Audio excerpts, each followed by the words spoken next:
അങ്ങനെ പവിത്രത്തിൽ നമ്മുടെ രാധിക മരിച്ചിരിക്കുകയാണ്. വിക്രം ജയിലിൽ അടികൊണ്ട് കിടക്കുന്നു. വിക്രത്തിൻ്റെ അമ്മ മരണത്തോട് മല്ലിടുന്നു. ഉടനെ തന്നെ മരിക്കും. കാരണം ആ ഒരു മരണവെപ്രാളത്തിൽ നിൽക്കുവാണ്. വേദ മരണവെപ്രാളത്തിൽ പ്രസവിക്കാൻ നിൽക്കുന്നു. മൊത്തത്തിൽ ആകെ മൊത്തം ഒരു ഇമോഷണൽ എപ്പിസോഡ്. ഓരോ എപ്പിസോഡ് കാണുമ്പോഴും തൊട്ടടുത്ത് എന്താ നടക്കുന്നതെന്ന് അറിയാനുള്ള ഒരു ത്വര, ഓരോ വ്യക്തികളുടെയും ആക്ടിങ്. ശരിക്കും ഞാനിങ്ങനെ ആലോചിക്കുകയായിരുന്നു, ഒരാളുടെ ജീവിതത്തിൽ ഇങ്ങനെയൊക്കെ നടക്കുമ്പോൾ, കാരണം മോൻ അവിടെ ജയിലിൽ അടികൊണ്ട് കിടക്കുമ്പോൾ അമ്മ അതേസമയം ജീവന് വേണ്ടി മല്ലിടുന്നു, ഭാര്യ അതേസമയം പ്രസവിക്കാനായിട്ടുള്ള മരണവെപ്രാളത്തിൽ നിൽക്കുന്നു, ആ വീട്ടിലെ ഓരോ ആൾക്കാരുടെ അവസ്ഥ ഇതെല്ലാം കൂടി ആലോചിച്ചിട്ട് വേദ എവിടെയെന്ന് അറിയില്ല, വിക്രം ജയിലിൽ, അതിൻ്റെ ഭാഗമായിട്ട് കമല ഹോസ്പിറ്റലിൽ മക്കളും മരുമക്കളും ഒക്കെ ആയിട്ട് കുത്തിത്തിരിപ്പുണ്ടാക്കാൻ ആൾക്കാർ. മൊത്തത്തിൽ ആകെ മൊത്തം എപ്പിസോഡുകൾ കാണുമ്പോൾ നല്ല രസമുണ്ട്. പക്ഷെ നമുക്ക് കുറേ കൂടി നമ്മുടെ ഹൃദയത്തിലോട്ട് ഫീൽ ആവുന്ന എപ്പിസോഡുകളാണ് ഇപ്പോൾ പവിത്രത്തിൽ നടന്നുകൊണ്ടിരിക്കുന്നത്. പവിത്രം 2ൻ്റെ എപ്പിസോഡ് 7 ജൂലൈ 21 എപ്പിസോഡുമായിട്ടാണ് ഞാൻ വന്നിരിക്കുന്നത്. So welcome back to Moonlight Media Max. I am Ansif. Video ആദ്യമായിട്ട് കാണുന്നവർ ചാനൽ സബ്സ്ക്രൈബ് ചെയ്യണം, ലൈക്ക് ചെയ്യണം, ഷെയർ ചെയ്യണം. നിങ്ങളുടെ അഭിപ്രായങ്ങൾ മസ്റ്റായിട്ട് താഴെ കമൻറ്റ് ചെയ്യണം. ഇതുപോലത്തെ സീരിയലിൻ്റെ എക്സ്പ്ലനേഷൻസിനും റിവ്യൂസിനും ഒക്കെ ആയിട്ട് ഇപ്പം തന്നെ നമ്മുടെ FB പേജും ഇൻസ്റ്റാ പേജും മറക്കാതെ ഫോളോയും ചെയ്യണം. വീഡിയോ ഹൈപ്പ് ചെയ്യാൻ മറന്നു പോകരുത്. അങ്ങനെ നമ്മുടെ ലേബർ റൂമിൻ്റെ പുറത്ത് വിഷമിച്ചിരിക്കുവാണ് രാധികയുടെ അമ്മായി സേതുലക്ഷ്മിയും ഭർത്താവ് തരുണും. അങ്ങോട്ടേക്ക് നമ്മുടെ വേദ വരുവാണ്. മോളെ എന്ന് പറഞ്ഞ് കണ്ട ഉടനെ തന്നെ നമ്മുടെ സേതുലക്ഷ്മി നെഞ്ചിൽ ചാരിരുന്ന് കരയുവാണ്. വേദയുടെ അമ്മ എല്ലാം ശരിയാവുമല്ലോ, അമ്മ എല്ലാം ശരിയാവും എന്ന് പറഞ്ഞ് എന്ത് ചെയ്യാണ്, വേദ ആശ്വസിപ്പിച്ചുകൊണ്ടിരിക്കുകയാണ്. ഇതേ സമയം നമ്മുടെ കമലയെ അഡ്മിറ്റ് ചെയ്തിരിക്കുന്ന ഹോസ്പിറ്റലിൽ നിന്ന് മാഷ് എന്ത് ചെയ്യാണ്, കമലയെ കണ്ടിട്ട് ഇപ്പോൾ വെന്റിലേറ്ററിലോട്ട് മാറ്റിക്കോളൂ എന്നൊക്കെ പറഞ്ഞിട്ട് നേരെ മാഷ് എന്താ പറയുക ICUന്ന് പുറത്തിറങ്ങിയിട്ട് പറയുകയാണ് വെന്റിലേറ്ററിലോട്ട് മാറ്റി അവളെ എന്നിങ്ങനെ പറയുന്നു. അപ്പോഴത്തേക്ക് ഓട്ടനെ നന്ദിനി, അയ്യോ ബോധവും വെളിവൊക്കെ പോയോ, നല്ലവണ്ണം ഇരിക്കുന്ന സമയത്തൊന്ന് കാണുമെന്നുണ്ടായിരുന്നു, പല സ്ഥലത്തും എല്ലാവരെയും പറഞ്ഞയച്ചോണ്ടല്ലേ ഇങ്ങനെ കാണാൻ പറ്റാണ്ടായത് എന്നൊക്കെ പറയാം. അപ്പോഴത്തേക്ക് മാഷ് പറയണം അതെന്തായാലും നന്നായി, കാരണം നമുക്ക് ബോധം പോകുന്നതിന് മുമ്പ് അത്രയും കുറച്ച് വേദന അവൾ അനുഭവിച്ചാൽ മതിയല്ലോ, നീയൊക്കെ കൂടി ഉണ്ടായിരുന്നെങ്കിൽ അവൾ ഒത്തിരി വേദന അനുഭവിക്കേണ്ടി വന്നേനെ എന്നിങ്ങനെ പറയാം. എന്നിട്ട് പറയണം, വിശ്വ അറിയിക്കേണ്ടവരടുത്തൊക്കെ ഒന്ന് അറിയിച്ചേക്കുക കേട്ടോ, ഇനി അവളുടെ ശ്വാസം പോകുന്നതിന് മുന്നേ എല്ലാവരും വന്നൊന്ന് കണ്ടോട്ടെ എന്നിങ്ങനെ. കാരണം പക്ഷെ ഞാൻ ആ സമയത്ത് മാഷിന് കുറേ കൂടി ഒരു വിഷമം മനസ്സിൽ വരും എന്നാണ് ഞാൻ കണ്ടത്. കാരണം പ്രമോയിലൊക്കെ ഉണ്ടായിരുന്നപ്പോൾ ഞാൻ അങ്ങനെ കരുതി. പക്ഷേ മാഷ് ഭയങ്കര സ്ട്രോങ് ആയിട്ട് നിന്ന് അവൾ എന്തായാലും മരിക്കും എന്നൊരു തീരുമാനം, അല്ല ആ ഒരു ഇത് മാഷിനെ ഏറ്റെടുത്തു മനസ്സുകൊണ്ട്. എന്നിട്ട് മാഷ് അങ്ങനെ പറയുവാണ്. അപ്പോഴത്തേക്കും നന്ദിനി പറയാണ്, അപ്പോൾ ആദ്യം വിക്രത്തിനല്ലേ അച്ഛൻ അറിയിക്കേണ്ടത്, വിക്രം ഇത് എങ്ങനെ സഹിക്കും, എന്നാലും ഇപ്പം വിക്രത്തിന് കാരണമല്ല ഇങ്ങനെ ആയത് എന്നൊക്കെ പറഞ്ഞ് നന്ദിനി വീണ്ടും ഇളക്കുവാണ്. അപ്പോഴത്തേക്കും മാഷ് പറയണം, എടീ ജപ്തി നോട്ടീസ് വന്നപ്പോഴും അത് കൊടുക്കാനുള്ള കാശ് നിന്റെ കയ്യിൽ ഉണ്ടായിട്ടും പറ്റില്ലെന്ന് പറഞ്ഞ് നീ വീട് വിട്ട് ഇറങ്ങാൻ തുടങ്ങിയപ്പോൾ വേണ്ട, കാശൊന്നും തരണ്ട, നമ്മുടെ കൂടെ നിന്നോട്ടെ എന്ന് പറഞ്ഞവളാ ഈ അകത്ത് കിടന്ന് ഇങ്ങനെ ഇപ്പം മല്ലിട്ടുകൊണ്ടിരിക്കുന്ന ജീവന് വേണ്ടിയിട്ട്.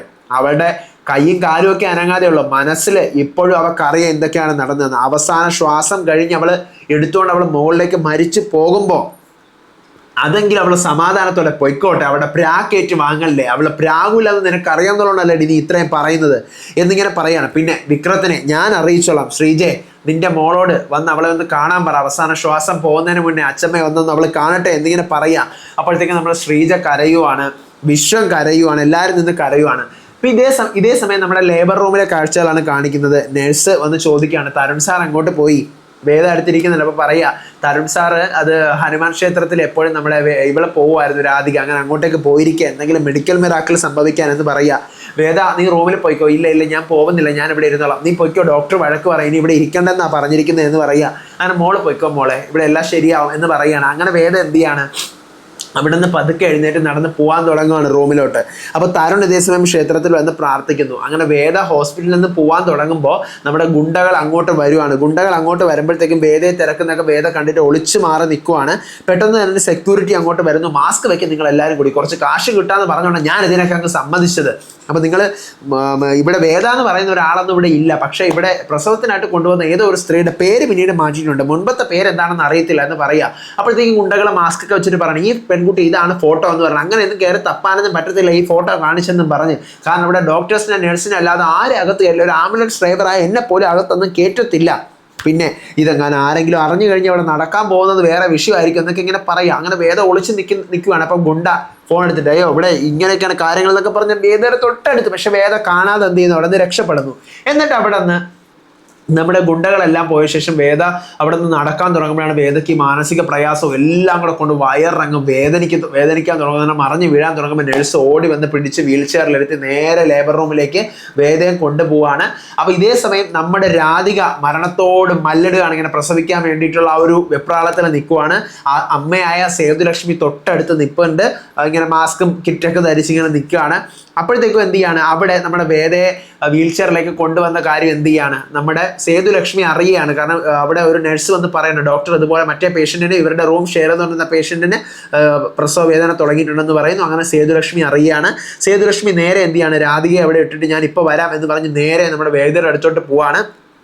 അപ്പോൾ വേദ എന്ത് ചെയ്യാണ്, വേദയെ വീൽ ചെയറിൽ കൊണ്ടുവയ്ക്കുമ്പോൾ വേദ അമ്മേ അമ്മേ എന്നിങ്ങനെ വിളിക്കുന്നുണ്ട്. മോളെ എല്ലാം ശരിയാ, ഒന്നുമില്ല എന്നിങ്ങനെ പറയുകയാണ്. എന്നിട്ട് പിന്നീട് നേരെ എന്ത് ചെയ്യുന്നു, വേദയെ റൂമിൽ കൊണ്ട് നിർത്തുന്നു. രാധികയെ എന്ത് ചെയ്യാണ്, ഷിഫ്റ്റ് ചെയ്യാൻ, ഓപ്പറേഷൻ തിയേറ്ററിലോട്ട് ഷിഫ്റ്റ് ചെയ്യാനായിട്ട് പറയുകയാണ് ഡോക്ടർ. അങ്ങനെ രാധിക ഓപ്പറേഷൻ തിയേറ്ററിൽ കിടന്ന് ഇങ്ങനെ മല്ലിടുന്നു. സേതുലക്ഷ്മി കണ്ടുകൊണ്ടിരിക്കുകയാണ്. അപ്പോൾ ഡോക്ടർ കണ്ണൊക്കെ ഇങ്ങനെ വെപ്രാളത്തിൽ പിടിക്കുകയാണ് രാധിക.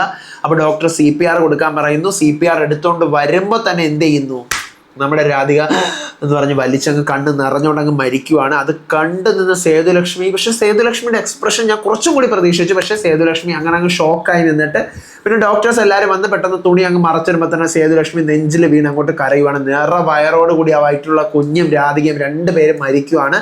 വേദ ഇതേ സമയം പെയിന് കൊണ്ട് അലറി വിഷമിച്ച് കരഞ്ഞുകൊണ്ടിരിക്കുകയാണ്. അപ്പോഴത്തേക്കാണ് അവർക്ക് എന്താ അവിടെ എന്താ നടക്കുന്നത്, അതിനകത്ത് എന്താ സംഭവിച്ചു, രാധികയ്ക്ക് എന്ത് പറ്റി എന്നിങ്ങനെ ചോദിക്കുക. അപ്പോഴത്തേക്കും നമ്മുടെ അരുണ നേഴ്സ് വന്നിട്ട് പറയുന്നത് രാധിക പോയി എന്നിങ്ങനെ പറയണം. അങ്ങനെ വേദയും കരയുവാണ്, സേതുലക്ഷ്മിയും നെഞ്ചിലടിച്ച് കരഞ്ഞുകൊണ്ടിരിക്കുകയാണ് നമ്മുടെ രാധികയോട്. ഇതേ സമയം നമ്മുടെ വിക്രത്തിനെ കാണിക്കുകയാണ്. ജയിലിൽ വിക്രം തുണിയൊക്കെ വാഷ് ചെയ്തിട്ട് അവിടെ നിന്ന് പോകാനായിട്ട് തുടങ്ങുമ്പോൾ നമ്മുടെ ആൻഡ്രോസ് പോലീസ് അങ്ങോട്ട് വന്നിട്ട് പറയണം, ഞാനിന്ന് ടൗണിൽ ഒരു ആവശ്യമായിട്ട് പോകുന്നുണ്ട്, അപ്പം ജഡ്ജി ശങ്കരനാരായണ കണ്ടു കഴിഞ്ഞാൽ വീട്ടിലെ കാര്യങ്ങളൊക്കെ ചോദിക്കാം, ഓക്കെ എന്നിങ്ങനെ പറഞ്ഞ് ശരി സാർ എന്ന് പറഞ്ഞ് നമ്മുടെ ആൻഡ്രോസ് അവിടെ നിന്ന് പോവുകയാണ്. അപ്പോഴത്തേക്കും പെട്ടെന്ന് എന്ത് ചെയ്യാണ്, കുറേ ഗുണ്ടകൾ, അതായത് ആ ജയിലിലുള്ള കുറേ പേരെ തന്നെ കോൺസ്റ്റബിൾ ഇങ്ങനെ കണ്ണ് കാണിക്കുകയാണ്. ജയിലർ പോയി എന്ന് കണ്ണ് കാണിക്കുമ്പോഴത്തേക്കും അങ്ങോട്ട് വന്നിട്ട് എന്താടാ നിനക്കെന്താണ് അവിടുത്തെ ജയിലറോട്ടോ അത്ര വലിയ അടുപ്പം, എന്താണ് നീ ഒന്ന് മിണ്ടാത്തത്, നീ വലിയ ആളാന്ന് വിചാരിച്ചു എന്നൊക്കെ ചോദിച്ച് കുറച്ച് പേരെ വട്ടം കൂടിയിട്ട് വിക്രം അവിടെ നിന്ന് എഴുന്നേറ്റ് പോകാൻ തുടങ്ങുമ്പോൾ വിക്രത്തിന്റെ മുതുകിൽ ചവിട്ടി അങ്ങോട്ട് ഇടുവാണ്. എന്നിട്ട് വിക്രം ഒന്നും മിണ്ടുന്നില്ല. വിക്രത്തിന്റെ കഴുത്തിലൊരു തോർത്ത് കിടപ്പുണ്ട്. ആ തോർത്ത് വെച്ച് രണ്ട് ഭാഗത്തൂടെ അങ്ങോട്ട് ഇറുക്കുമ്പോൾ വിക്രം എല്ലാവരെയും ചവിട്ടി ഇടുവാണ്. എല്ലാവരെയും ചവിട്ടി തകർച്ച് ഇട്ടിട്ട് വിക്രം പറയണം മതി എന്നിങ്ങനെ പറഞ്ഞിട്ട് അവിടെ നിന്ന് പോകാൻ തുടങ്ങുമ്പോൾ വിക്രത്തിന്റെ തലയിൽ ഇവിടെ ഒരു ചുടുകട്ട വെച്ച് ഒരു ഒറ്റ അടി അടിയാണ്. വിക്രത്തിന്റെ പാതി കിളി പറക്കുന്നു, തലയിൽ അടിക്കുന്നു, ചവിട്ടുന്നു. അങ്ങനെ വിക്രത്തിന്റെ ബോധം പോയി, വിക്രം താഴെ വീണ് കിടക്കുവാണ്. ഇതേ സമയം നമ്മുടെ വേദ പ്രസവ വേദന എടുത്ത് വിളിക്കുകയാണ്. സേതുലക്ഷ്മി മരുമകൾ മരിച്ച വിവരം ഓടി വന്ന് നമ്മുടെ വേദയുടെ മുന്നിൽ നിന്ന് ഇങ്ങനെ എന്ത് ചെയ്യാണ്, കൈ പിടിച്ച് കരയുവാണ്. അപ്പോഴത്തേക്കും ഡോക്ടർ വന്നിട്ട് പറയാണ്, അപ്പോഴത്തേക്കും ഡോക്ടർ അങ്ങോട്ട് വരണം. അപ്പോഴത്തേക്കും നമ്മുടെ സേതുലക്ഷ്മി കരയുടെ മോളെ ഞാൻ തരുണിനോട് ഞാൻ എങ്ങനെ ഈ കാര്യം പറയും എന്ന് ചോദിച്ചിട്ട് ഭയങ്കര കരച്ചിലാണ് സേതുലക്ഷ്മി. അപ്പോഴത്തേക്കും എന്ത് ചെയ്യുന്നു, നമ്മുടെ ഡോക്ടർ എന്നിട്ട് പറയണം എങ്ങനെയാ ഈ കുട്ടിയുടെ അടുത്ത് ഇങ്ങനെ ഒന്ന് പറയല്ലേ എന്നിങ്ങനെ പറയുക. അപ്പോഴത്തേക്ക് പക്ഷേ എൻ്റെ വിഷമം പറയും, ഈ കുട്ടി മാത്രമേ ഉള്ളൂ എനിക്ക് എന്നിങ്ങനെ പറഞ്ഞിട്ട് നമുക്ക് പുറത്തിരിക്കാമെന്ന് പറഞ്ഞ് സിസ്റ്റർ കൂട്ടിക്കൊണ്ട് പോവാണ് നമ്മുടെ സേതുലക്ഷ്മിയെ. ഇതേ സമയം നമ്മുടെ ഹോസ്പിറ്റലിൽ നിൽക്കുന്ന മാഷിന്റെ ഫോണിലോട്ട് ശങ്കരനാരായണൻ വിളിക്കുവാണ്. അപ്പം എത്രയും വേഗം വിക്രത്തിനെ കൊണ്ടുവരണം, അവളുടെ അവസ്ഥ സീരിയസ് ആണ് എന്ന് പറയുവാണ് ആര്, നമ്മുടെ മാഷ്. അപ്പോഴത്തേക്ക് നമുക്ക് എത്തിക്കാം, അവളുടെ ജീവനിൽ ഒരു ഇത്തിരി മിടിപ്പ് ബാക്കി നിൽക്കുന്നുണ്ട്, വിക്രം വന്നു അവളെ കണ്ടോട്ടെ, നമുക്ക് നടത്താം, സൂപ്രണ്ടിനെ ഞാൻ കാണുന്നുണ്ട്, വിളിച്ചിട്ട് കിട്ടുന്നില്ല, ഫോൺ എടുക്കുന്നില്ല, ടൗണിൽ അങ്ങോട്ട് പോയതാണെന്നാണ് അറിയുന്നത് എന്നിങ്ങനെ പറയാണ്. അങ്ങനെ ഇതേ സമയം നന്ദിനി ഇതെല്ലാം കണ്ടോണ്ട് എന്നിട്ട് എരികയറ്റി കൊടുക്കുകയാണ് വിനായകനടുത്ത്. കണ്ടോ നിങ്ങളുടെ അമ്മ മരിക്കാൻ കിടക്കുന്ന സമയത്ത് പോലും വിളിച്ചറിയിക്കാൻ വിഷ്ണുവിനടുത്താ പറഞ്ഞ, നിങ്ങളെ ആർക്കും വേണ്ട അതാ ഇവിടെ നടക്കാൻ പോകുന്നത് എന്നൊക്കെ ഇങ്ങനെ പറയുവാണ്. നീ ഒന്ന് മിണ്ടാതിരിക്കുക എന്നൊക്കെ ഇങ്ങനെ പറഞ്ഞുകൊണ്ടിരിക്കുകയാണ് ആരും നമ്മുടെ വിനായകൻ. ഇതേ സമയം ശ്രീജ ICUവിൽ നിന്ന് നമ്മുടെ കമലാമ്മയെ കണ്ടിട്ട് നേരെ ഇറങ്ങി കരഞ്ഞുകൊണ്ട് വന്ന് വിഷ്ണുവിനെ കെട്ടിപ്പിടിച്ച് കരയുവാണ്. അപ്പോഴത്തേക്ക് നന്ദിനി പറയണം, ഓ അവൾ കരയുന്നത് അഭിനയമാണ്, കാരണം നല്ല മരുമോളാണെന്ന് ആൾക്കാർ പറയണമല്ലോ, ഞാനൊന്ന് പോയി കാണട്ടെ, ഇനിയിപ്പോൾ ഞാൻ കണ്ടില്ലെന്ന് വേണ്ട, എൻ്റെ വീട്ടുകാരെ ഞാൻ വിളിച്ചറിയിച്ചു കഴിഞ്ഞാൽ ഇനിയിപ്പോൾ അവർ വന്ന് കണ്ടിട്ടാ മരിച്ചതെന്ന് പറയാം, ഞാൻ കാണുവാൻ പോവാ എന്ന് പറയുകയാണ് നമ്മുടെ നന്ദിനി. അപ്പോഴത്തേക്കും വിനായകൻ ചോദിക്കാണ് അപ്പൊ നന്ദിനി ഞാനൊന്നും പറയൂലേ, ഞാൻ സത്യമായിട്ട് ഞാൻ കാരണം നിങ്ങളുടെ അമ്മ മരിക്കത്തില്ല എന്ന് പറഞ്ഞ് നേരെ അമ്മയുടെ അടുത്തോട്ട് പോയി. എന്നിട്ട് പറയാണ്, ഭഗവാനെ ഞാൻ ആത്മാർത്ഥമായിട്ട് പറയുന്നതാണ്, ഇതുവരെ ഞാൻ പറഞ്ഞതുപോലല്ല, എത്രയും വേഗം ഈ അവസ്ഥയിൽ നിന്നും രക്ഷപ്പെടാൻ ഇവരെ അനുവദിക്കണമേ, മംഗളമായി എല്ലാം അവസാനിക്കണേ, നിത്യശാന്തി നൽകണമേ ഇവർക്ക്. മാത്രമല്ല എൻ്റെ ഭർത്താവിൻ്റെ തലയിൽ ഒരുപാട് ചികിത്സാ ചെലവൊന്നും വന്ന് ബില്ലായിട്ട് ഭവിക്കാതിരിക്കണം, എത്രയും വേഗം അവരെ അങ്ങോട്ട് വിളിച്ചേക്കണം എന്ന് പറഞ്ഞ് ഈ നശൂലം പിടിച്ച നന്ദിനി അങ്ങനെ എല്ലാം പറഞ്ഞിട്ട് എന്ത് ചെയ്യാണ്, നേരെ അവിടെ നിന്ന് ഇറങ്ങി പോവാണ്. അവിടെ നിന്ന് ഇറങ്ങി പോകുമ്പോൾ കമല ഇങ്ങനെ ജീവന് വേണ്ടി കിടന്ന് വിറയ്ക്കുന്നു, വീണ്ടും അങ്ങോട്ട് ഫിക്സ് തുടങ്ങുകയാണ്. നേഴ്സ് ഓടി വന്നിട്ട് എന്ത് ചെയ്യാണ്, ഡോക്ടറിനെ വിളിക്കുവാണ്. ഇവിടെ വെച്ചിട്ടാണ് ഈ എപ്പിസോഡ് അവസാനിക്കുന്നത്. ഐ തിങ്ക് അടുത്ത എപ്പിസോഡ് ഭയങ്കര വിഷമം നിറഞ്ഞൊരു എപ്പിസോഡായിരിക്കും. വേദ പ്രസവിക്കുന്നു, അതോടൊപ്പം തന്നെ കമല മരിക്കുന്നു, രാധികയുടെ മരണത്തിന്റെ തുടർ കാഴ്ചകൾ ഒക്കെ ഭയങ്കര വിഷമമാണ്. നമുക്ക് നോക്കാം, അടുത്ത എപ്പിസോഡോട്ട് വരാം. നിങ്ങൾക്കത് മനസ്സിലാവുന്നുണ്ടോ കണ്ടിട്ട് എൻ്റെ റിവ്യൂ? താഴെ കമൻറ്റ് ചെയ്യുക. അടുത്ത വീഡിയോ ആയിട്ട് വരുന്നവരെ ഏവർക്കും ബൈ.